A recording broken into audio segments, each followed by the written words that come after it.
We got a lot of reaction to my piece earlier this week on Michael Sam not being in the NFL right now because he's gay. And the vast majority of reaction I've gotten is lots of vitriol, lots of emotional response, which tells me a lot. Nobody's written to me really explaining piece by piece, fact by fact, why I'm incorrect. It's all emotion, with a little bit of information thrown in there, but it's all emotion, calling me a queer and far worse, saying I don't know anything about football, which I do.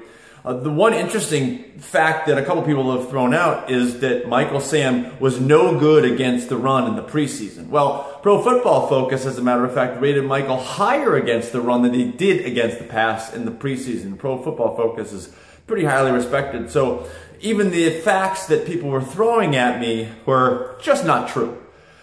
Michael is not in the NFL right now because he is gay and he came out of the closet. Just because he was good in college does not necessarily mean he's going to be good in the NFL, but what it guarantees you is opportunity. Every other defensive player of the year who was drafted from one of the big 5 conferences in the last 15 years has had that opportunity.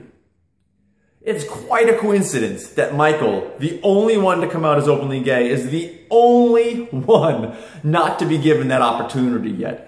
He had his opportunities in the preseason and he did well. He finished 4th in the league in sacks. He had a huge game against Johnny Manziel. A lot of people were focused on that game and he rose to the occasion. Like I said before, he did well against the run. He had tackles for loss. He had a bunch of other tackles. So he did well in the preseason. He was the SEC Defensive Player of the Year. He did well in the preseason. Both of those things say he is guaranteed an opportunity, at the very least, on a practice squad for an entire season. But the Rams cut him from their roster, and then the Cowboys cut him from their practice squad. I don't think anyone, or very few people in the NFL are sitting there in their front office or their coach's office saying, I don't want that gay guy.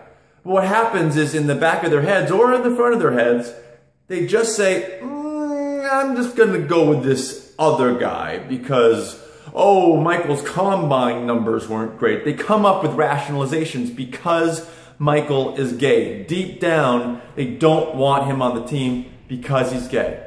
So all of this stuff, he should have an opportunity to play in the NFL right now.